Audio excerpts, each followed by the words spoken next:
Assalamualaikum warahmatullahi wabarakatuh. Kami dari kelompok 6 mata kuliah pengantar ilmu administrasi akan mempresentasikan tentang kepemimpinan dalam layanan publik. Saya sendiri Alianora sebagai moderator. Dan pembaca materi ada Nurholis Dwi Putra, Beni Erlangga, Syahla Syam, Wida Putri Dwi Jayanti.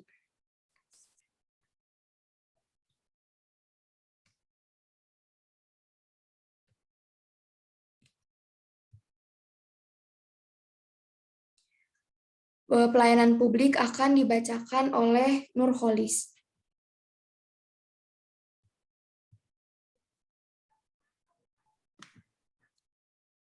Pelayanan publik. Pelayanan publik adalah sebuah pelayanan yang diberikan kepada publik oleh pemerintah, baik berupa barang atau jasa publik. Adapun berdasarkan keputusan Menpan nomor 63 tahun 2003, pelayanan publik diartikan segala kegiatan pelayanan yang dilaksanakan oleh penyelenggara pelayanan publik sebagai upaya pemenuhan kebutuhan penerimaan pelayanan maupun pelaksanaan ketentuan peraturan perundang-undangan. Pelayanan publik menurut para ahli. 1. Menurut Dwianto 2005.2141, pelayanan publik dapat didefinisikan sebagai serangkaian aktivitas yang diberikan oleh birokrasi publik untuk memenuhi kebutuhan masyarakat. Menurut Sinambela dalam buku Reformasi, pelayanan publik adalah pemenuhan keinginan dan kebutuhan masyarakat oleh penyelenggara pemerintah serangkaian aktivitas yang dilakukan oleh birokrasi publik untuk memenuhi kebutuhan masyarakat. Menurut A.G. Subarsono, pelayanan publik didefinisikan sebagai serangkaian aktivitas yang dilakukan oleh birokrasi publik untuk memenuhi kebutuhan warga pengguna. Pengguna yang dimaksud di sini adalah warga negara yang membutuhkan pelayanan publik seperti pembuatan KTP, akte kelahiran, akta nikah, akta kematian, sertifikat. Selanjutnya.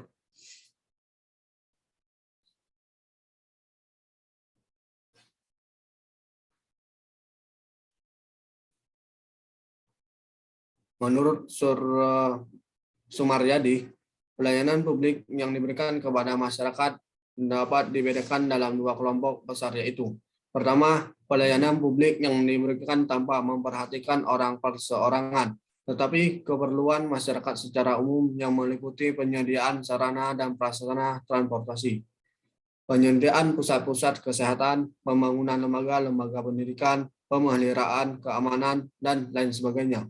Kedua, pelayanan yang diberikan secara perorangan yang meliputi kartu penduduk dan surat-surat lainnya.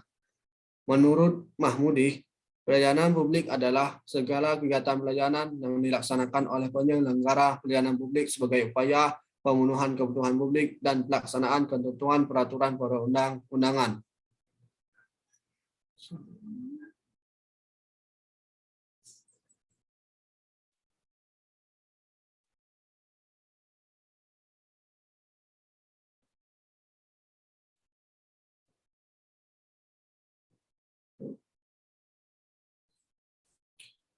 Ruang lingkup pelayanan publik. Ruang lingkup pelayanan publik dapat diklasifikasikan ke dalam 3 kelompok, yaitu 1. Kelompok pelayanan administratif, yaitu pelayanan yang menghasilkan berbagai bentuk dokumen resmi yang dibutuhkan oleh publik. Misalnya status kewarganegaraan, sertifikat kompetensi kepemilikan atau penguasaan terhadap suatu barang, dan sebagainya. Contohnya KTP, akte kelahiran, akta kematian, SIM, STNK, paspor, IMB, dan lain-lain. Kedua, kelompok pelayanan barang, yaitu pelayanan yang menghasilkan berbagai bentuk atau jenis barang yang digunakan oleh publik, misalnya jaringan telepon, tenaga listrik, air bersih, dan sebagainya. Ketiga, kelompok pelayanan jasa, yaitu pelayanan yang menghasilkan berbagai jasa yang dibutuhkan oleh publik, misalnya pendidikan, pemeliharaan kesehatan, penyelenggaraan jasa transportasi, dan sebagainya. Adapun ruang lingkup pelayanan publik sebagai diatur pada undang-undang meliputi pelayanan barang publik dan jasa publik serta pelayanan administratif yang diatur dalam peraturan perundang-undangan yang terdiri dari pendidikan, pengajaran, pekerjaan dan usaha, tempat tinggal, komunikasi dan informasi, lingkungan hidup, kesehatan, jaminan sosial, energi, perbankan, perhubungan, sumber daya alam, pariwisata, dan sektor lain terkait.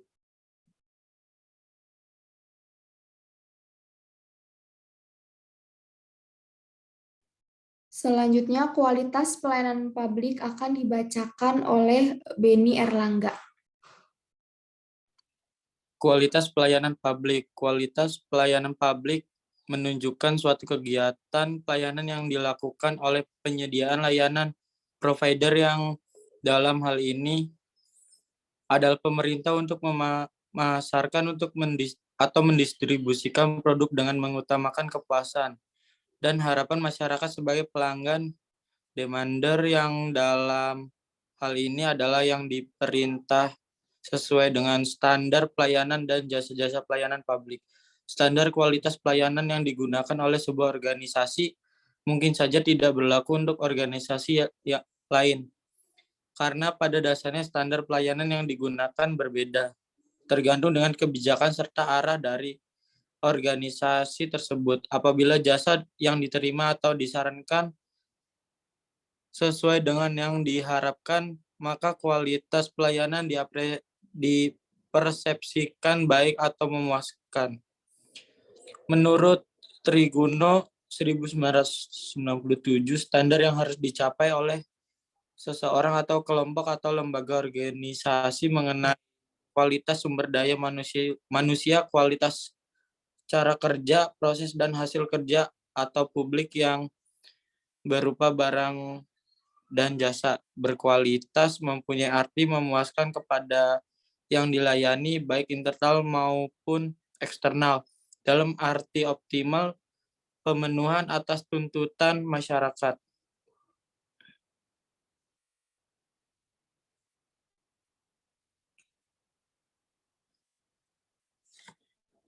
Dimensi kualitas pelayanan publik. Kualitas pelayanan publik mempunyai 5 dimensi, yaitu 1. Tangibles atau bukti fisik, yaitu kemampuan suatu perusahaan dalam menunjukkan eksistensinya kepada pihak eksternal. Penampilan dan kemampuan sarana dan prasarana fisik perusahaan dan keadaan lingkungan sekitarnya adalah adalah bukti nyata dari pelayanan dan diberikan oleh pemberi jasa, yang meliputi fasilitas, gedung, dan sebagainya. Perlengkapan dan peralatan yang digunakan serta penampilan pegawainya. 2. Reliability atau keandalan, yaitu kemampuan organisasi untuk memberikan pelayanan sesuai yang dijanjikan secara akurat dan terpercaya. Kinerja harus sesuai dengan harapan pelanggan, yang berarti ketepatan waktu pelayanan yaitu sama untuk semua pelanggan tanpa kesalahan, sikap yang simpatik dan dengan akurasi yang tinggi. 3. Responsiveness atau ketanggapan, yaitu suatu kemampuan untuk membantu dan memberikan pelayanan yang cepat dan tepat kepada pelanggan dengan penyampaian informasi yang jelas, membiarkan konsumen menunggu tanpa adanya suatu alasan yang jelas menyebabkan persepsi negatif dalam kualitas pelayanan.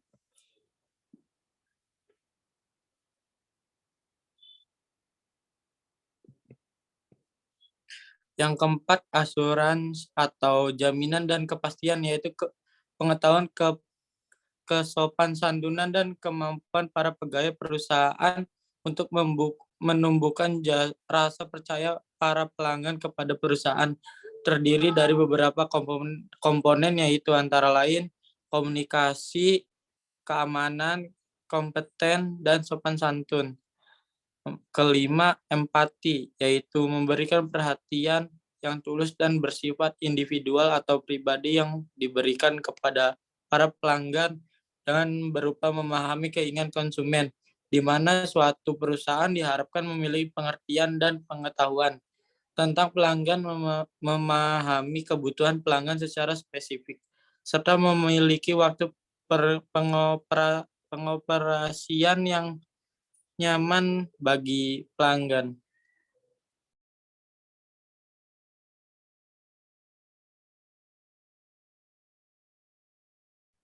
Selanjutnya akan dibacakan oleh Wida Putri Dwi Jayanti. Indikator kualitas pelayanan publik. Pelayanan publik yang berkualitas memiliki beberapa kriteria dan indikator sebagai berikut. Yang pertama, tepat dan relevan. Artinya pelayanan harus mampu memenuhi profesi, harapan, dan kebutuhan individu atau masyarakat. Yang kedua, tersedia dan terjangkau. Artinya pelayanan harus dapat dijangkau oleh setiap orang atau kelompok yang mendapat prioritas. Yang ketiga, dapat menjamin rasa keadilan. Artinya terbuka dalam memberikan perlakuan terhadap individu atau sekelompok orang dalam keadaan yang sama. Yang keempat, dapat diterima. Artinya pelayanan memiliki kualitas apabila dilihat dari teknis atau cara, kualitas, kemudahan, kenyamanan, menyenangkan, dapat diandalkan, tepat waktu, cepat, responsif, dan manusiawi. 5. Ekonomis dan efisien. Artinya dari sudut pandang pengguna pelayanan dapat dijangkau dengan tarif dan pajak oleh semua lapisan masyarakat. Yang keenam, efektif. Artinya menguntungkan bagi pengguna dan jasa lapisan masyarakat.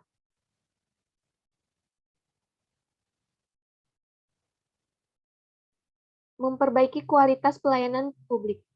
Untuk memperbaiki kualitas pelayanan publik, terdapat beberapa prinsip yang perlu diperhatikan guna membentuk dan mempertahankan lingkungan yang tepat dalam melaksanakan penyempurnaan kualitas secara berkesinambungan dengan didukung oleh aparat dan pelanggan, yaitu yang pertama, kepemimpinan. Strategi perusahaan harus merupakan inisiatif dan komitmen dan manajemen puncak.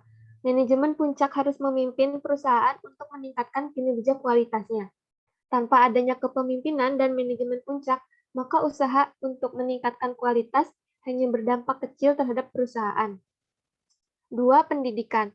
Semua personil perusahaan dari manajer puncak sampai karyawan operasional harus memperoleh pendidikan mengenai kualitas. Aspek-aspek yang perlu mendapatkan penekanan dalam pendidikan tersebut meliputi konsep kualitas sebagai strategi bisnis, alat dan teknik implementasi strategi kualitas, dan peranan eksekutif dalam implementasi strategi kualitas. 3. Perencanaan. Proses perencanaan strategik harus mencakup pengukuran dan tujuan kualitas yang dipergunakan dalam mengarahkan perusahaan untuk mencapai visinya.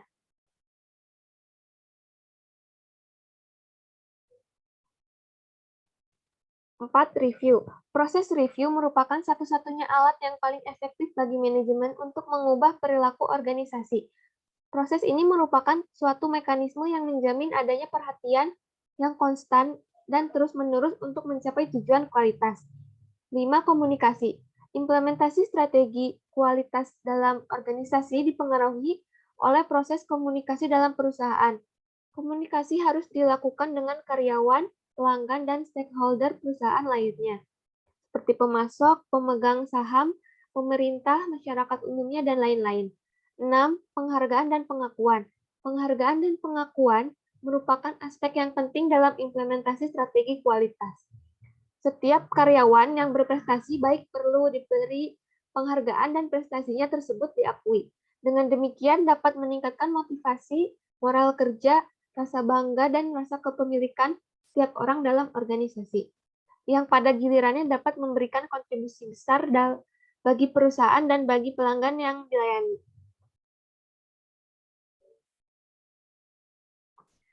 Selanjutnya kepemimpinan akan dibacakan oleh Syahla Syam. Ya. Kepemimpinan.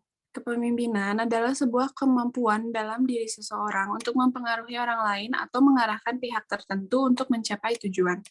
Teori kepemimpinan juga bisa didefinisikan sebagai kemampuan seseorang dalam mengelola dan mengarahkan sebuah kelompok dengan efektif dan efisien agar mencapai tujuan.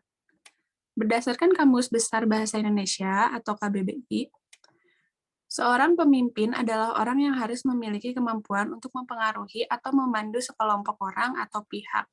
Sedangkan Warren Bennis dan Bernanos, penulis buku Leaders: The Strategies for Taking Charge, berpendapat teori kepemimpinan adalah kekuatan yang sangat berpengaruh di balik kesuksesan suatu organisasi atau perusahaan.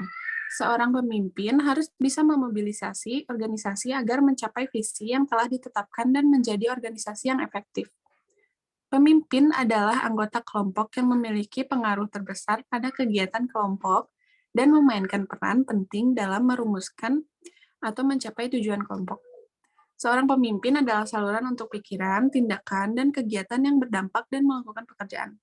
Kepemimpinan memiliki dua konsep dasar, yakni ilmu dan seni.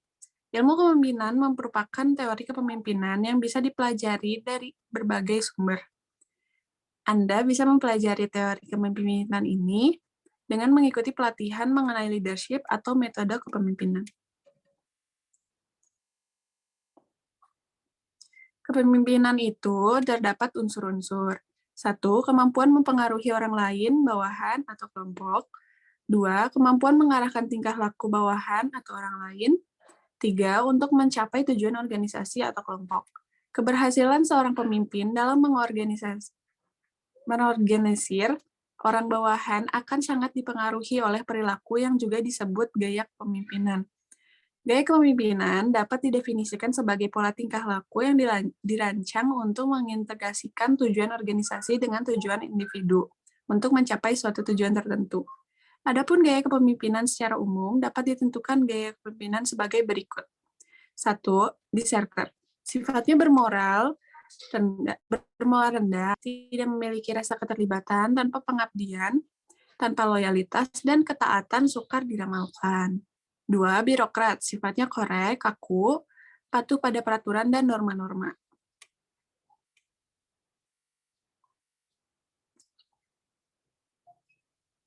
3. Misionaris. Sifatnya terbuka, penolong, lembut hati, dan ramah tamah. 4. Developer. Sifatnya kreatif, dinamis, dan inovatif. 5. Otokrat. Sifatnya keras, diktatoris, mau menang sendiri, keras kepala, dan sombong.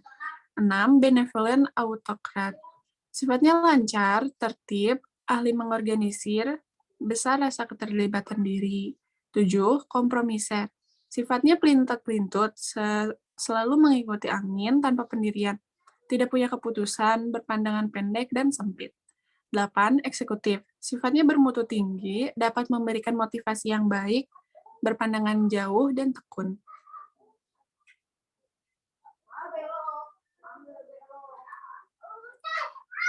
Selanjutnya, teori kepemimpinan menurut para ahli. Para ahli yang mengemukakan gagasan-gagasannya merupakan bentuk dari teori kepemimpinan. Para ahli pun memiliki pendapat masing-masing mengenai teori kepemimpinan ini. Berikut. 1. Menurut Mugiono, tahun 2002. Kepemimpinan merupakan pengaruh satu arah karena pemimpin mungkin memiliki kualitas-kualitas tertentu yang membedakan dirinya dengan pengikutnya. Para ahli teori sukarela cenderung memandang kepemimpinan sebagai pemaksaan atau pendesakan pengaruh secara tidak langsung dan sarana membentuk suatu kelompok yang sesuai dengan keinginan pemimpinnya. 2. Menurut Wahjo Sumijo, kepemimpinan adalah suatu yang melekat pada diri seorang pemimpin yang berupa sifat-sifat tertentu, seperti kepribadian, kemampuan, dan kesanggupan. Kepemimpinan juga rangkaian kegiatan pemimpin yang tidak bisa dipisahkan dengan kedudukan dan gaya atau perilaku pemimpin itu sendiri. Kepemimpinan adalah proses antar hubungan atau interaksi pemimpin, pengikut, dan situasi. 3. Menurut George R. Terry, kepemimpinan adalah kegiatan mempengaruhi orang lain untuk diarahkan mewujudkan tujuan organisasi. 4. Menurut Sondang P. Siagian, kepemimpinan bisa diartikan sebagai kemampuan seseorang saat menjabat sebagai pemimpin organisasi tertentu dalam mempengaruhi orang lain, khususnya bawahannya. 5. Menurut Ott, tahun 1996, kepemimpinan bisa didefinisikan sebagai proses hubungan antar pribadi yang di dalamnya seseorang mempengaruhi sikap, kepercayaan, dan perilaku orang lain.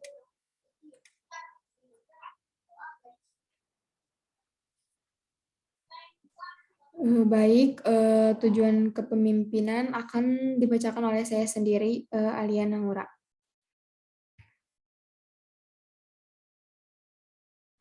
Tujuan kepemimpinan. Yang pertama adalah sarana untuk mencapai tujuan. Kepemimpinan adalah sarana penting untuk mencapai tujuan dengan memperhatikan apakah tujuan tercapai atau tidak dan bagaimana cara mencapai tujuan tersebut. Maka kita bisa mengetahui jiwa kepemimpinan dari seseorang. Yang kedua, memotivasi orang lain. Tujuan kepemimpinan yang lain adalah untuk membantu orang lain menjadi termotivasi, mempertahankan, serta meningkatkan motivasi di dalam diri mereka. Dengan kata lain, pemimpin yang baik adalah pemimpin yang bisa memotivasi pengikut atau bawahan untuk mencapai tujuan yang diinginkan. Yang ketiga, memberi kesempatan kepada kelompok untuk belajar dari pengalaman. Adanya kepemimpinan dalam sebuah organisasi, kelompok, atau perusahaan juga bertujuan untuk memberikan kesempatan kepada kelompok untuk belajar dari pengalaman. Kesempatan itu adalah waktu yang berkaitan dengan keleluasaan, peluang, dan sebagainya. Dalam hal ini, kesempatan memiliki makna berupa waktu yang diberikan suatu kelompok untuk memperbaiki sesuatu yang salah atau gagal sebelumnya. Sekarang ada konsep kepemimpinan dalam pelayanan publik. Konsep kepemimpinan dalam organisasi pelayanan publik menjadi suatu hal yang sangat krusial. Dalam konteks ini, tipe, model, dan jenis kepemimpinan akan sangat menentukan apakah sebuah organisasi penyedia layanan publik akan bisa memberikan pelayanan yang ideal atau tidak. Organisasi publik ada dan dibentuk untuk memberikan pelayanan kepada masyarakat, tidak peduli apakah bentuknya organisasi bisnis atau organisasi nirlaba. Organisasi pemerintah atau organisasi swasta, semua itu bisa dikatakan berhasil dalam menjalankan fungsinya dengan baik ketika ia bisa melayani masyarakat sesuai dengan kebutuhan mereka, tanpa ada hambatan atau sekat yang menyulitkan publik untuk mengakses pelayanan yang disediakan, cepat, tanggap, dan tepat dalam memberikan pelayanan, serta mampu memecahkan fenomena yang muncul akibat adanya perubahan sosial yang sangat cepat atau karena faktor-faktor eksternal lainnya. Sumber daya manusia yang profesional dapat dikatakan sebagai faktor yang sangat menentukan yang akan memberikan pengaruh kepada komponen-komponen sistem lain. Jika sumber dayanya sudah baik dan ideal, maka unsur-unsur pendukung lainnya menjadi lebih gampang untuk digerakkan menjadi lebih baik, yang pada akhirnya akan mempengaruhi kinerja organisasi publik menjadi lebih baik pula. Kesuksesan suatu organisasi sangat tergantung pada kinerja sumber daya manusianya itu sendiri, yaitu para pegawai dalam berbagai strata suatu piramida organisasi. Para pegawai tersebut bekerja membutuhkan pemimpin yang memimpin mereka dalam bekerja. Karena itu, kepemimpinan itu sebagai bagian dari subsistem sumber daya manusia yang sangat menentukan berjalannya seluruh komponen-komponen sistem yang terintegrasi dan saling berkaitan. Kepemimpinan akan menjadikan sistem bisa berjalan dan bergerak secara efektif dan efisien. Tanpa kepemimpinan yang baik, akan sulit bagi suatu organisasi publik untuk mencapai tujuannya, yaitu memenuhi tuntutan pelaksanaan tugas dan fungsinya yang strategis dalam pelayanan publik. Peranan kepemimpinan dalam meningkatkan kualitas pelayanan publik. Pelayanan publik sangat penting dan menjadi barometer utama untuk mengatur keberhasilan seseorang pemimpin di dalam menggerakkan dan mengarahkan semua potensi yang ada di dalam organisasi yang dipimpinnya tersebut. Pertama, pelayanan publik selama ini menjadi ranah di mana negara yang diwakili pemerintah berinteraksi dengan lembaga-lembaga non-pemerintah. Dalam ranah ini terjadi pengumpulan yang sangat intensif antara pemerintah yang secara langsung diwakili oleh gaya atau perilaku kepemimpinan publik yang wajib memberikan layanan publik dengan warganya. Buruknya, praktik penyelenggaraan pelayanan publik ini akan mempermudah warga dan masyarakat luas memberikan penilaian terhadap baik buruknya gaya perilaku pemimpinnya. Keberhasilan dalam mewujudkan pelayanan publik secara prima dan berkualitas jelas akan berdampak pada peningkatan dukungan dan kepercayaan masyarakat di dalam mensukseskan program kerja yang menjadi tujuan utama kepemimpinannya melalui pelayanan publik.